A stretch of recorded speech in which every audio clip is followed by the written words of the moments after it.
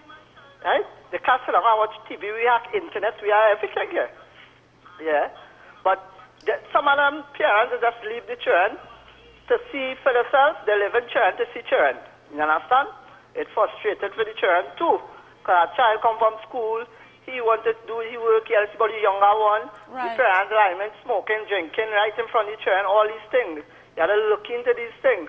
You understand? Yes. Then the social workers, them not doing their job too. Right? I gone to, right now I pay maintenance for one of my child. And we gone to the court up and down with my son. And I cannot get through, take no time to spend with him. And you're out of hand right now, eh? Yeah, you're out of hand right now. And I tell the court, well, do a thorough investigation and visit the school, visit home by me, visit by my them. Send the social worker. Nothing like that never done, right? Yes. He get real trouble in school from standard 2. He stayed on, he's 14 years and he stayed on in school here right as the year. You understand? And is that way we're going through. The court procedure too slow. Everything's slow in the country, too slow, right? You see, like the children, them school children, they need to deal with from primary school straight up in a hard way. You understand? You're beating them, you're abusing them, putting them in a jail, you know. They're going out there and doing community service, but hard community service. Go in school. Thank you so much for your contribution. Would you like to shed light on that? He makes a good point about, yes, giving children chores and so on helps them, you know, develop structure and discipline and so on. But when we talk about bullying behaviors, we can't lose sight that there's something emotionally wrong that's going on, that's missing, and that there's something that the child needs. The child is not feeling cared for. The child is feeling like, you know, they're not fearing consequences. So something is missing and something has gone wrong. So we're still missing intervention. Right. And let's pause to take this call. Hi, good afternoon, caller. You are live. Hi, good afternoon. Hello, good afternoon. Yes, good afternoon. Good afternoon. What I believe is strongly that they should teach the children, because we talk about African children here, teach them the culture in school. They don't know it. Now the Hindu have the Hindu school, they have a temple to teach their children. The Muslim have the school, they have the temple to teach their children. Where the Africans go? Teach them because they eat potato chips, they don't know it was invented by an African person. The French fries that they eat, the sophisticated the world, you know? Caller, I could barely hear or understand. Could you please call back 622-9785 or 628-6093? Yes, didn't hear that. Yes, I mean, and I'm pretty certain that he was going to make, you know, a very valuable contribution. Now, you have a conference that's coming up. We have a flyer here. Can you tell us a bit more about that before we close? Sure. Kelly is our PRO, so let me put you on to Kelly to and I'm going to ask my director to put up the flyer on a split screen. Yes, my dear.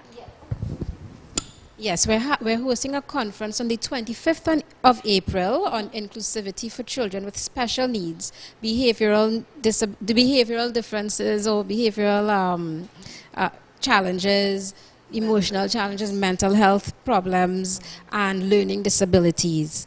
So we have invited some stakeholders and we are advertising it to people who work with children who have special needs to come and be a part of the discussion. It's a very important discussion. I just want to interject here. We have many workshops on identifying these disabilities, but our workshop is emphasizing the availability of resources, what's out there, because many parents who come in, they always ask, my child has a disability, how can the government help me, what's available, and many of them do not know what are the accessibilities and accommodations for children like these. So the workshops will focus on these areas, on schools that are out there where children can go, and we're hoping that our audience would include people like social workers, special education teachers, psychologists, you know, people, occupational therapists, speech and language therapists, everyone who would be involved in the care of your child if your child has a special need. Is the flyer up? Guys, could I have the flyer up, please? And whilst we're waiting for that, we're going to stop to take this call. Hi, good afternoon, caller. You are live? Hello, good afternoon. Yes, my dear, you're live. Hello, good afternoon. Yes, caller, you are live. Good afternoon, ma'am. I'm listening to the conversation. Hello. I am listening to, good afternoon, I'm listening to the conversation. Hello. Yes. Yes, good afternoon. Could you please make your contribution? Yeah, Listen but to me on your phone and not your the government pass a law. Can the government pass a law? Don't beat your children. Don't beat your children, but charity begin at home and then end abroad. Right. I understand. Thank you for your contribution. I mean, the caller is alluding to corporal punishment. Yes, that still happens. Yes. Can the government pass a law? Would you advise the government to... But corporal punishment is not permitted in schools. In schools, we know. Yes. But at home. Oh, at home. Well, if they do, they need to teach parents what else can be done.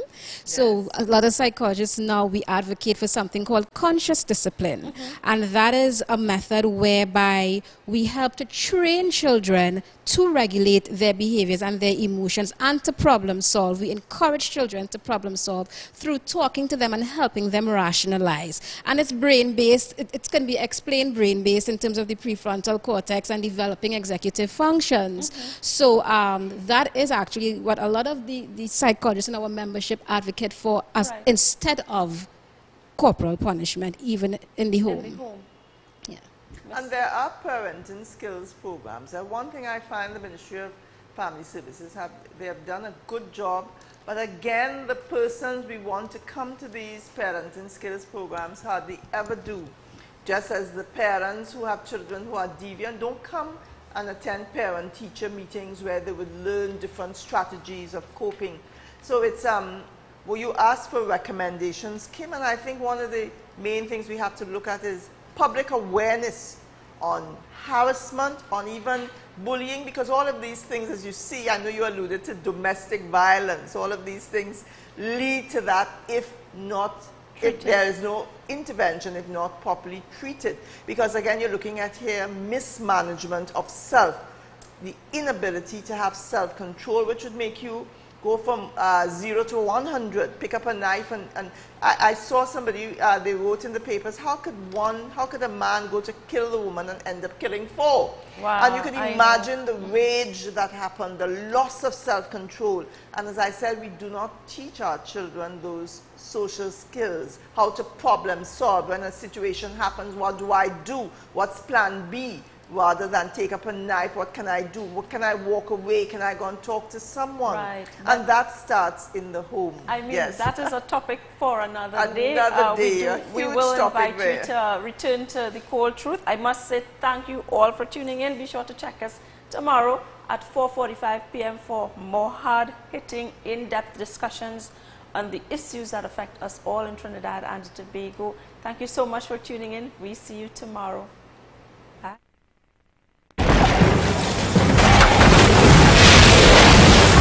Ladies and gentlemen, our country is falling apart. The nation is in mourning tonight. Our institutions are failing. Crime is out of control. It is our duty to fix it. We are touching on every sector of society. Race, class, and corruption. Nothing is off limit. No holds barred. The Cold Truth with Kim Cole. The power belongs to the people. Join us right here Monday to Sunday, 4:45 p.m. to 5:45 p.m.